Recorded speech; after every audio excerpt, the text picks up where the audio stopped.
आणि आज या ठिकाणी एका वेगळ्या विषयावर आपल्याला निवेदन करण्यासाठी मी स्वतः आणि पायल घोष जी हिंदी फिल्म इंडस्ट्रीमध्ये साऊथ इंडियाच्या फिल्ममध्ये तिनं 10-12 फिल्ममध्ये काम केलेलं आहे. त्या पायल घोष बरोबर माझी अर्धा तास चर्चा झाली आणि त्याच्यामध्ये तिने मला सांगितलं की काही वर्षापूर्वी नवीन या इंडस्ट्रीमध्ये होते आणि त्यावेळेला माझ्यावर अत्याचार झालेला आहे आणि मला माझी इज्जतकारी आहे. माझ्यावर अत्याचार झाला नसताना मी चुकीचा आरोप अजिबात करणार नाही आणि त्यामुळे अनुराग कश्यप यांनी माझ्यावर अत्याचार केलेला आहे. 7 दिवसापूर्वी त्या ठिकाणी पोलीस स्टेशनला कंप्लेंट करण्यात आलेली आहे. आज मी जॉईंट सीपी विश्वास नांगरे पाटील, त्यानंतर आपले या विभागाचे डीसीपी त्रिमुखे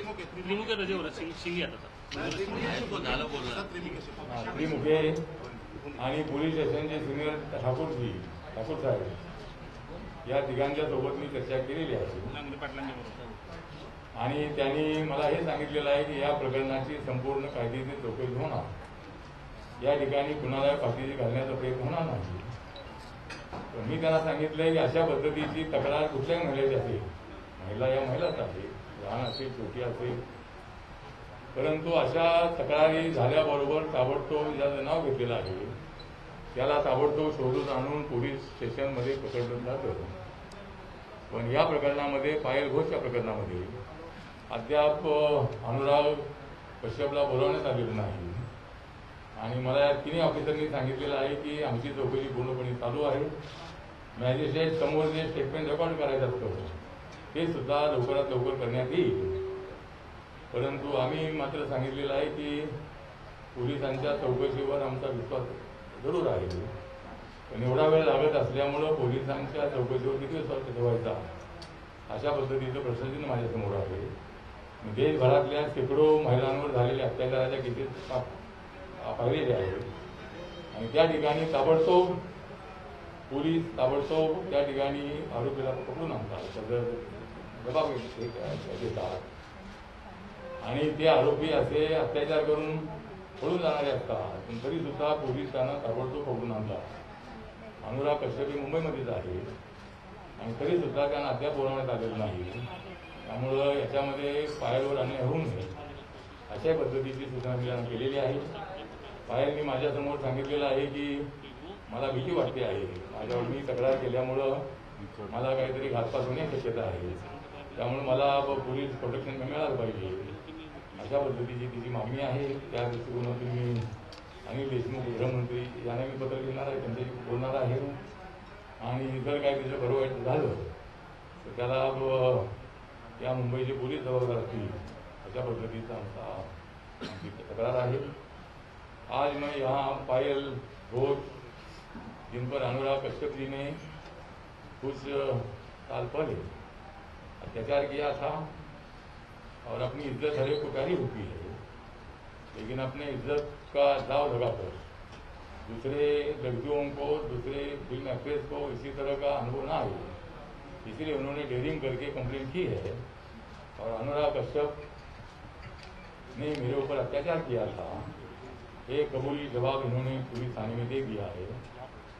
और बहुत सारी फिल्म एक्ट्रेस बोल रहे कि भाई अनुराग कश्यप अच्छे हैं, उनके लिए ऐसे हो गए, लेकिन पायल घोष के लिए ऐसे नहीं है. पायल घोष पर अन्याय हुआ है और उनके ऊपर क्या हुआ है मालूम नहीं, लेकिन वो जरूर मतलब उनको फिल्म में उन्होंने काम दिया है, वो डायरेक्टर भी है, प्रोड्यूसर भी है, इसीलिए शायद कुछ जो महिलाएं ऐसा बोल रही. ठीक बात है, जिनको अच्छा बोलना अच्छा बोलने दो, लेकिन पायल को जो अनुभव आया है गलत अनुभव आया है, इसलिए उन्होंने कंप्लेंट की है. उनको प्रोटेक्शन मिलना चाहिए. मैं अभी अमित शाह जी को भी एक पत्र लिखने वाला हूँ और इनको पूरा प्रोटेक्शन मेरी पार्टी की तरफ से तो रहेगा ही और जल्दी अनुराग कश्यप को जल्दी अरेस्ट नहीं किया जाएगा, नहीं करेगी तो जरूर मतलब रिपब्लिकन पार्टी पूरे जिले में यहाँ आंदोलन करेगी. तो उसी तरह का हमारा इस संबंध में कहना है. और अभी पायल जी बोलेगी, बाद में आपको जो सवाल पूछना है तो सवाल पूछ सकते हैं, सवाल में करो। सर, आपने किन लोगों से मुलाकात की है, किन लोगों से बात की, पुलिस अधिकारियों से आपकी बातचीत हुई, वो हिंदी में बता दीजिए जरा।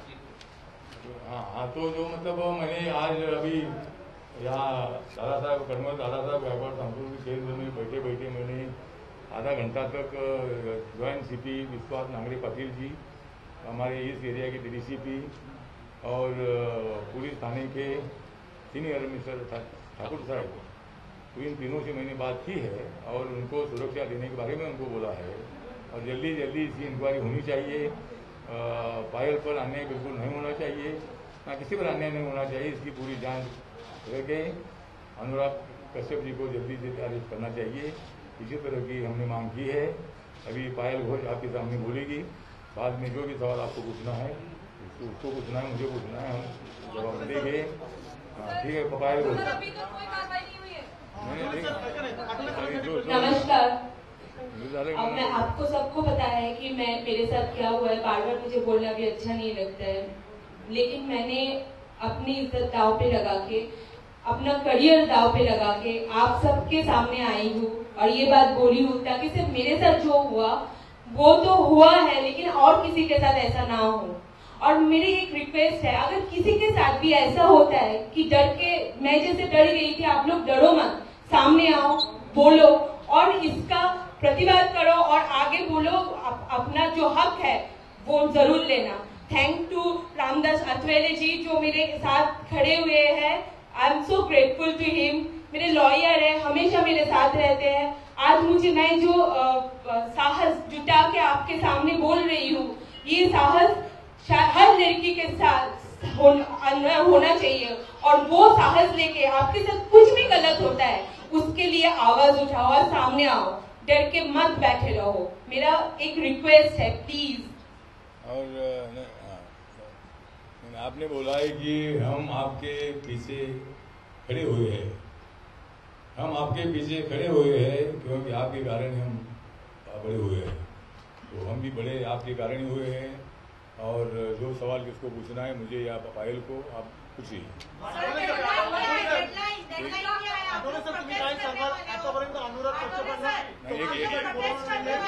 अरे काय, हाँ नहीं, डेडलाइन तो अभी 7 दिन हो रहे हैं, तो ऐसे केस में महिलाओं का ज्यादा सुनने का कानून है। अगर कोई महिला बोलती है तो गिरफ्तार कब हो गए पुलिस को मालूम है, लेकिन जल्दी गिरफ्तार होना चाहिए, हमारी मांग है। कितने दिनों का दे रहे हो आप लोग पुलिस को एक्शन लेने के लिए? What is the ultimatum you are giving to officer? Ultimatum we are giving ultimatum within 7 days. If the police will arrest Mr. Anurag Kashyap, otherwise RPI will start our agitation in all of Mumbai.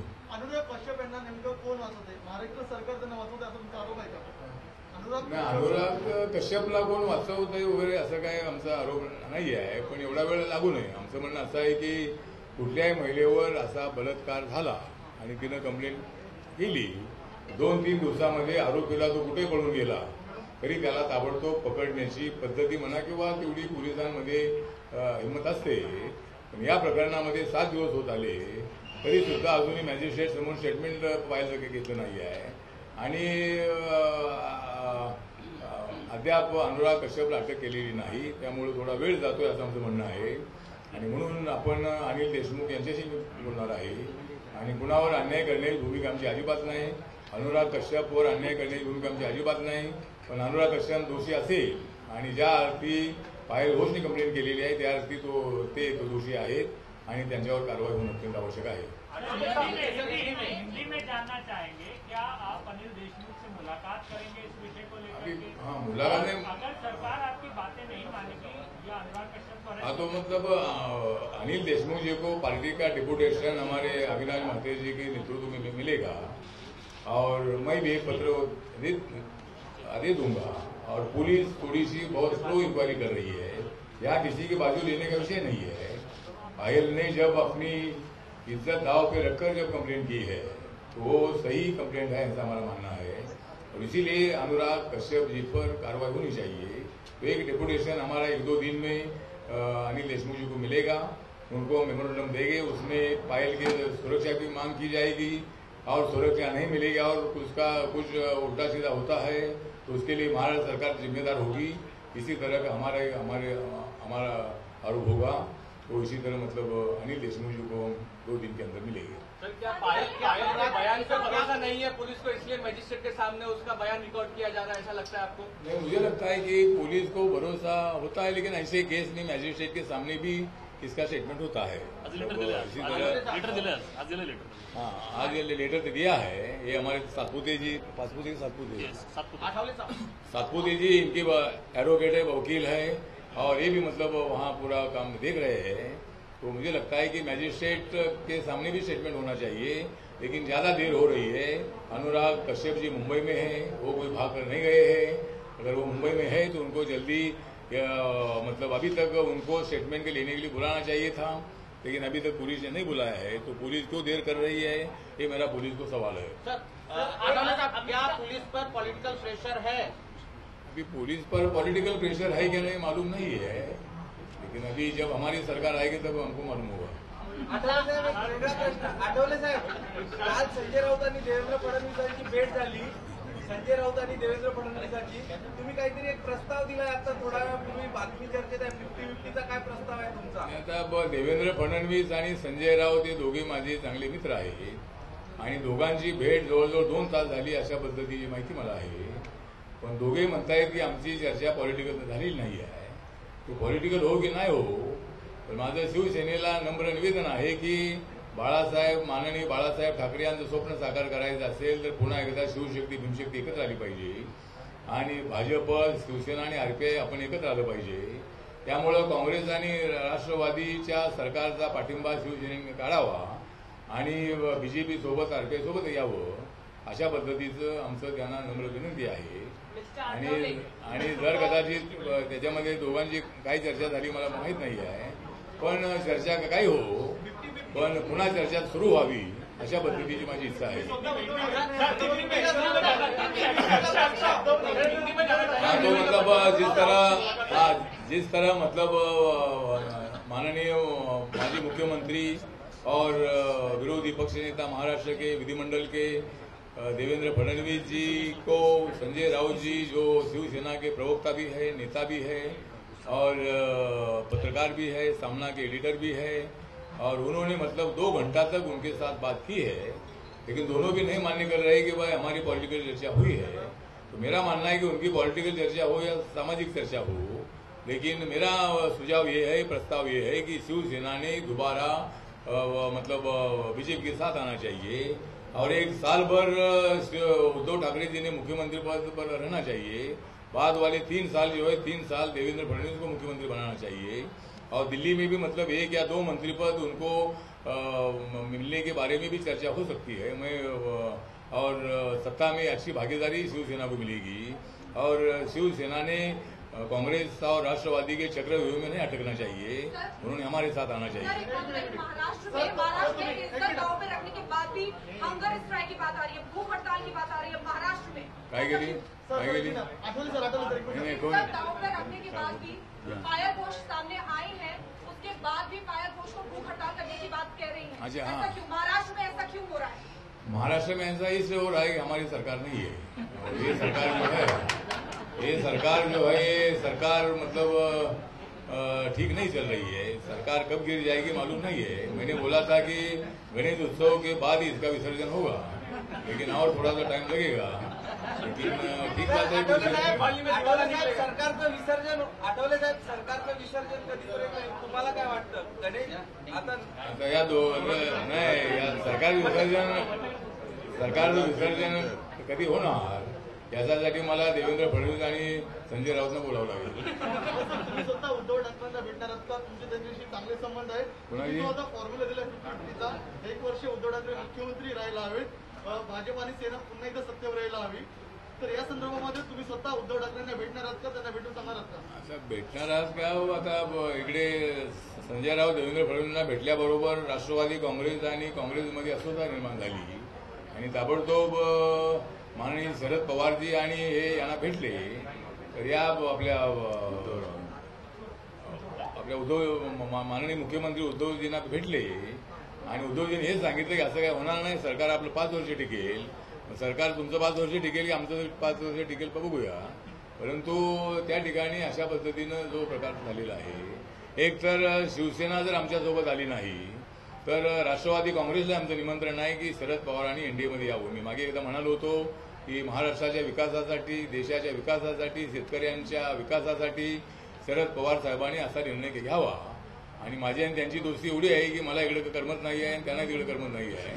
त्यामुळं त्यांनी एनडीएमध्ये यावं आणि नरेंद्र मोदींच्या सोबत देशाच्या शेतकऱ्यांचा विकास करण्यासाठी त्यांनी इकडे यावं, अशा पद्धतीचं त्यांना आमचं निमंत्रण आहे. सर ये हिंदी में भी बोल दीजिए राष्ट्रवादी वाला. हाँ, तो मतलब मेरा अगर शिवसेना हमारे साथ नहीं आती है तो हमारे सामने दूसरा भी पर्याय ये है कि राष्ट्रवादी कांग्रेस पार्टी, जिस अजीत पवार साहब ने मतलब देवेंद्र फडणवीस साहब के साथ उप मुख्यमंत्री पद की शपथ ले ली थी, तो इसका मतलब ये नहीं है कि राष्ट्रवादी कांग्रेस इधर नहीं आ सकती है.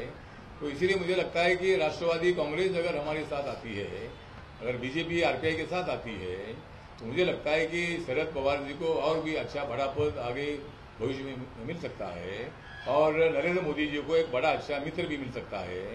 तो इसीलिए मुझे लगता है कि मेरा राष्ट्रवादी कांग्रेस को भी आह्वान है कि देश के विकास के लिए, महाराष्ट्र के विकास के लिए पवार साहब ने शिवसेना के साथ रहने से कोई फायदा नहीं है, उन्होंने बीजेपी के साथ आना चाहिए.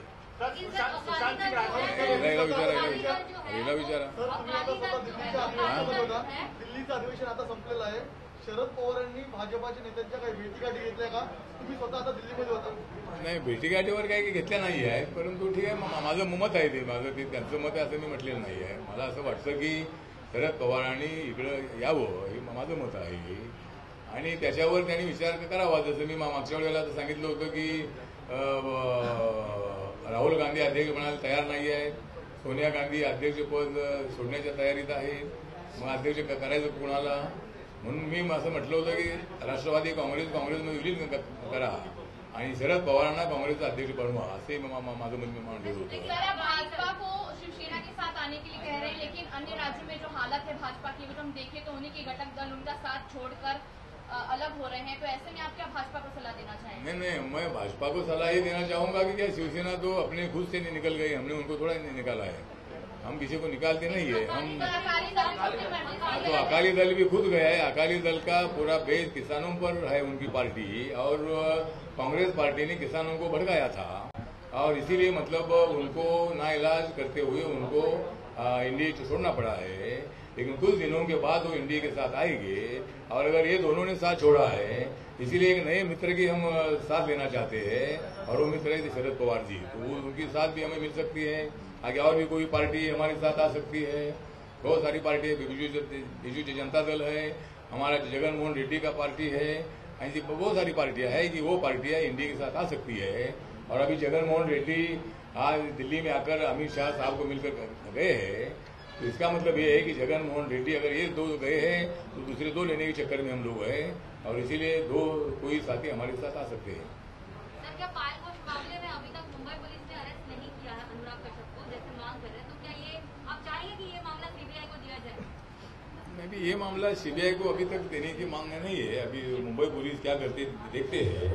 अगर मुंबई पुलिस को कोई यश आया नहीं, जिस तरह हमने दिशा सालियन के मृत्यु की इंक्वायरी सीबीआई द्वारा करने की मांग हमने की है कि दिशा सालियन के घर में उस दिन पार्टी थी और वो पार्टी के टाइम पर कैसे आत्महत्या कर सकती है, उनके पास कोई सुसाइड नोट नहीं है, आत्महत्या का कोई पत्र उनके पास नहीं है, तो उनके घर में पार्टी उन्होंने बुलाई है, तो वो कैसा जम मारकर मर सकती है.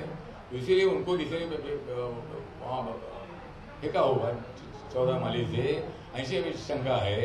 लेकिन मुंबई पुलिस ने फौरन ही उनका मतलब बॉडी देखा, वो बॉडी में पूरे कपड़े भी नहीं थे, तो इसका मतलब उनके ऊपर अत्याचार करके उनकी बॉडी ऊपर से फेंकी होगी, ना कि अपनी बदनामी ना हो. तो उसकी मुंबई पुलिस ने ठीक इंक्वायरी नहीं की, एकदम बोला कि आत्महत्या है तो आत्महत्या है, तो उनके पास सुसाइड नोट थी क्या, उनकी पार्टी थी तो क्यों मतलब आत्महत्या करेगी. ये सवालों पर मुंबई पुलिस ने ध्यान नहीं दिया. मुंबई पुलिस बहुत बड़ी एक्सपर्ट है. मुंबई में कोई एक मर्डर अगर एक आदमी का होता है तो 24 घंटे में 48 घंटे में वो आरोपी को पकड़कर जेल में डालते हैं. लेकिन ये केस में ऐसा नहीं हुआ, सुशांत के केस में ऐसा नहीं हुआ. मुझे लगता है कि पायल के संबंध में उनकी इंक्वायरी पुलिस ने जल्दी जल्दी करनी चाहिए, और नहीं अगर पुलिस करेगी तो सीबीआई के पास इंक्वायरी की मांग हमको करनी नितेश पड़ेगी। रानी ने ये भी कहा था कि दिशा सालियान ने 100 नंबर पर फोन भी किया था, लेकिन मुंबई पुलिस ने कोई रिस्पॉन्ड नहीं किया। हाँ, तो मतलब जिस तरह ये जानकारी है कि कुछ लोग अंदर जा रहे थे, बाहर आ रहे थे, और उनके ऊपर शायद उनके मास्टर बेडरूम में अत्याचार हो रहा था, तो जब उन लोगों ने कुछ ऐसा ये किया होगा, कभी 4-5 लोगों ने मिलकर उनको आवाज वगैरह करने का मौका नहीं दिया होगा, और फिर उन्होंने 100 नंबर को फोन भी किया, लेकिन तब मुंबई पुलिस आई नहीं। जब वो उनका बॉडी नीचे मिला तब मुंबई पुलिस आई, तो मुंबई पुलिस को खबर थी कि उनके घर पे पार्टी थी करके, इसीलिए हमारा डाउट है कि भाई उनका भी हत्या हुई है, और उनकी हत्या सुशांत सिंह राजपूत की हत्या से भी निगड़ित हो सकती है। इसी तरह मुझे लगता है कि जब सुशांत को मालूम हुआ तो उनको डर लगा था कि भाई मेरा भी ऐसा हो सकता है क्या, और ऐसा ही हुआ। मतलब 6 दिन के बाद 14 तारीख को 14 जून को सुशांत सिंह राजपूत की हत्या हुई। अभी आत्महत्या बोल रहे हैं, लेकिन सीबीआई ने जल्दी जल्दी इंक्वायरी करनी चाहिए, और जो फिल्म एक्टर और एक्ट्रेस है जो ड्रग ले रहा है, अभी मतलब एनसीबी की इंक्वायरी बहुत ज्यादा चल रही हो, चलने दो, लेकिन सुशांत के मर्डर की या सुशांत की आत्महत्या की जो इंक्वायरी है ये सीबीआई ने जल्दी जल्दी पूरी करनी चाहिए, ऐसा हमारा कहना है। My question is for Payal. अरे इनको पूछो। हाँ, पायल। हाँ, Payal ji, how do you come out and look at this? You have been so vocal. You came out in public. You spoke about what you have undergone. It's an unfortunate fact that yet there is no action that has been taken on Mr. Kashyap. क्या आपको लगता है कि government is trying to save Mr. Kashyap in some or other way, and that's the reason why you are not getting justice? See, Mumbai has been very well known for protecting women, and मैं इतने सालों से मुंबई में हूँ, हमेशा safe feel की हूँ मुंबई में। पुलिस मुझे कोऑपरेट कर रहा है, लेकिन अगर कोई ऊपर से या कोई इन्फ्लुएंशियल लोग उनको दबाव में डालेंगे तो उनके हाथ में कुछ नहीं रहता। लेकिन मेरा personal experience with police is they are cooperating me, they are very nice to me, but कभी कभी उनके हाथ की मतलब उनमें नहीं रहता चीज। It goes if he gets like any other an influential people pressurize them, then they cannot do anything. आपको एक बार रिप्लाई करना चाहती हूँ, इनको बोलो मैजिस्ट्रेट के पास आपने जो बताया, हमने मांग रखी है कि मेरा स्टेटमेंट रिकॉर्ड किया जाए मैजिस्ट्रेट के सामने, ये हमने मांग रखी है पुलिस के सामने। बट आपको लग रहा है पॉलिटिकल प्रेशर है पुलिस पे, इसलिए एक्शन नहीं? देखिए, मुझे तो ये समझ में नहीं आ रहा है, जब 376 लगा हुआ है तो अभी तक एक्यूज जेल में क्यों नहीं है? वो खुल रहा है, मैं सुबह से रात तक कभी हॉस्पिटल में, कभी पुलिस स्टेशन में, कभी इधर कभी उधर क्वेश्चनिंग, सब कुछ मेरे साथ हो रहा है, लेकिन जो अक्यूज है वो आराम से घर पे बैठा हुआ है, और पता उनको शायद ये भी फील होगा कि मेरे साथ लोग हैं जो ये चीज वो कुछ दिन भौंकेगी, कुछ दिन बोलेगी, कुछ भी होगा, फिर कल हम दबा देंगे, तो चुपचाप वो आराम से बैठे हुए हैं। होम मिनिस्टर अनिल देशमुख को मिलना चाह रही हैं आप, क्योंकि हाँ, एक्शन नहीं हुआ आपका? हाँ जी, वो मेरे जो लॉयर है वो हम लोग डिसाइड करेंगे, और आगे भी क्या करना है वो हम लोग सोच रहे हैं, आगे कैसे जाना है, इनसे बात कीजिए। इनका पायल जी का स्टेटमेंट मैजिस्ट्रेट के सामने अंडर सेक्शन 164 दर्ज किया जाने वाला है। हमने रिक्वेस्ट किया था 2 दिन पहले पुलिस को, तो उन्होंने सैटरडे को शायद उसका लेटर जारी किया है, आज कोर्ट में पहुंचा है, और उनकी तारीख तय होगी आज।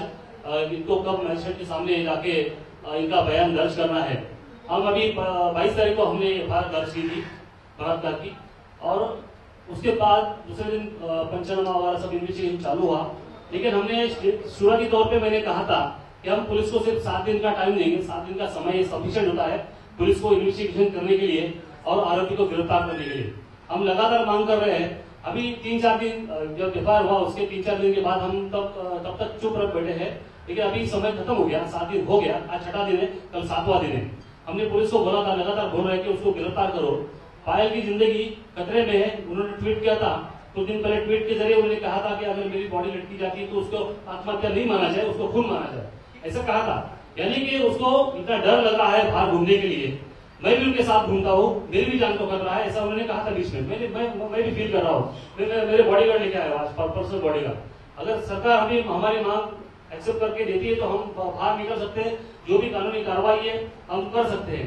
पुलिस सही तरह से इन्वेस्टिगेशन नहीं करेगी तो मैं बॉम्बे हाईकोर्ट जाऊंगा, प्रॉपर डायरेक्शन ले लूंगा इन्वेस्टिगेशन के लिए। नहीं तो हमारे पास दूसरा भी ऑप्शन है, दूसरा सीबीआई के पास इंक्वायरी के लिए वो भी हम जा सकते हैं। सर जी ने आठवले सामने अभी तो थोड़ी देर पहले बोला, तो हमें थोड़ा वेट करना चाहिए कि पुलिस क्या कर रही है, थोड़ा समय देना चाहिए, क्योंकि 6 दिन हुआ है, थोड़ा सफिशिएंट रिजनेबल टाइम उनको देंगे तो उसके बाद पता चलेगा पुलिस क्या कर रही है।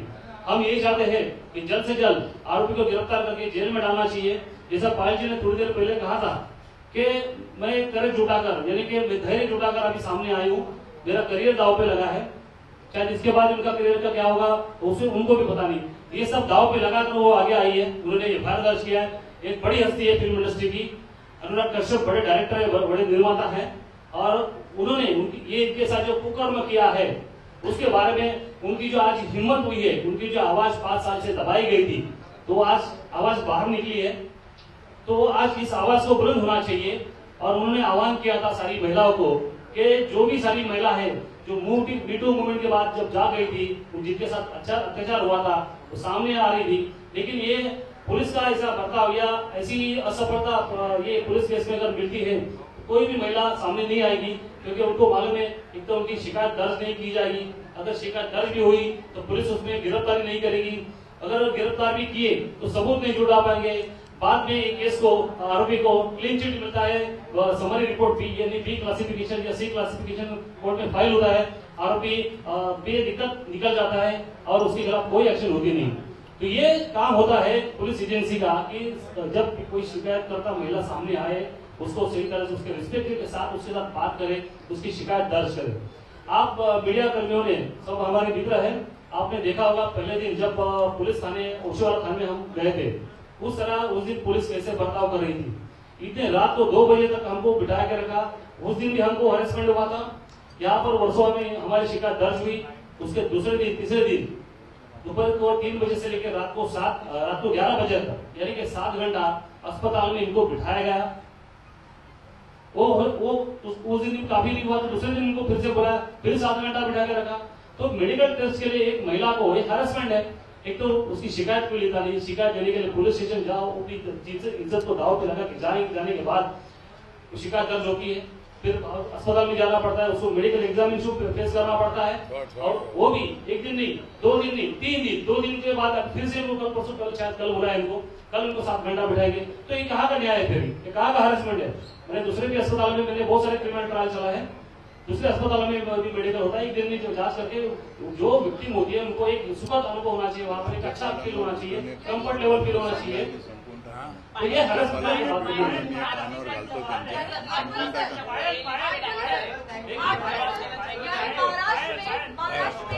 महाराष्ट्र में आपसे सवाल है आठवले सर, महाराष्ट्र में कानून पर से विश्वास उठ गया है, महाराष्ट्र में कानून पर से विश्वास उठ गया है, इसीलिए गांधीगिरी पे जाने की जरूरत पड़ रही है, क्योंकि कानून पर से विश्वास उठ गया है। महाराष्ट्र के अंदर कानून व्यवस्था ऐसी है।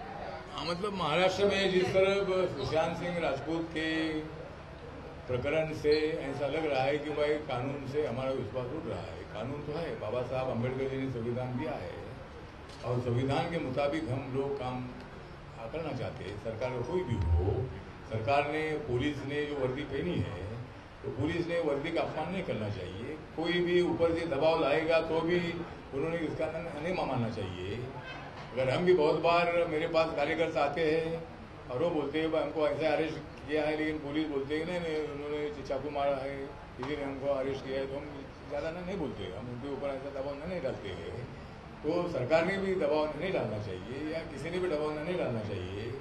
जिस तरह भी मैंने मांग किया था कि जो ड्रग लेने वाली जो फिल्म एक्ट्रेस और एक्ट्रेस है तो खाली फिल्म एक्ट्रेस के नाम आ रहे हैं, फिल्म अभिनेता के नाम नहीं आ रहे हैं।